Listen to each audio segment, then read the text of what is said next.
Russia and Ukraine have officially stepped into the fourth year of the war. But 3 years ago, it would have been hard to say this sentence at all. It's good to be Russia today. That's because things have changed so rapidly in the last few months, ever since the Trump administration has come into power in the United States. Ukraine is not on firm footing, especially with its own allies, the US being one of them, and also Europe itself, as Trump tries to change the equation among his own allies. Ukraine's President Zelenskyy held a press conference in which he tried to address a number of false statements made by Trump about the war in Ukraine, including one where he said that Ukraine in fact was responsible for Russia's invasion in 2022. Now, one more thing that Trump had said, he was actually talking about Zelenskyy being a dictator. And Zelenskyy has also said that elections have not been held in Ukraine, even though his term is over. His term officially ended in May last year, but elections have not been held in Ukraine, and there's a very good reason for that.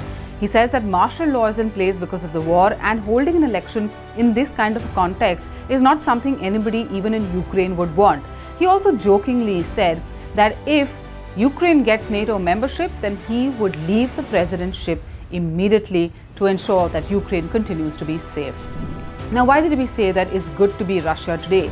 Because a few years ago, especially when the invasion of Ukraine happened by Russia, the United States actually led a whole lot of countries to put sanctions on Russia.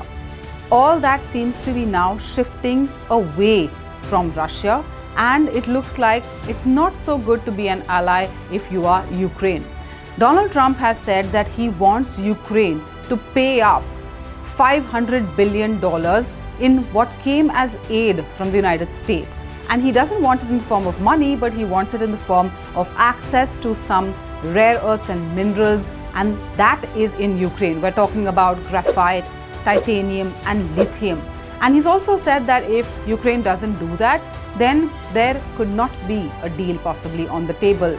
At the same time, US has already held a meeting with Russia, some country that once was considered a pariah. And at that meeting, Ukraine and Europe was left completely out of the discussions. And this entire rewiring of the relationship in Ukraine and around it has worried even Europe. At this time, Donald Trump is talking about $500 billion in terms of access to minerals in Ukraine. Ukraine has said that it's possible they could consider a deal like that, and they will only do it if America promises boots on the ground in Ukraine as a form of security guarantees. And that, Zelenskyy has said, is one of the reasons he did not agree to a deal. The US, on the other hand, seems very confident that a deal could take shape as early as this week. If you were Russia today, this is a good place to be in, because nobody's talking sanctions. In fact, the US is talking about renewing bilateral relationships with Russia. So Vladimir Putin had dug in his heels, he stayed invested, he continued with the war when the costs were enormous for Russia, not just in terms of money, but also in terms of the losses in terms of personnel. But today, as Ukraine and Russia officially begin the fourth year of the war, things look very different.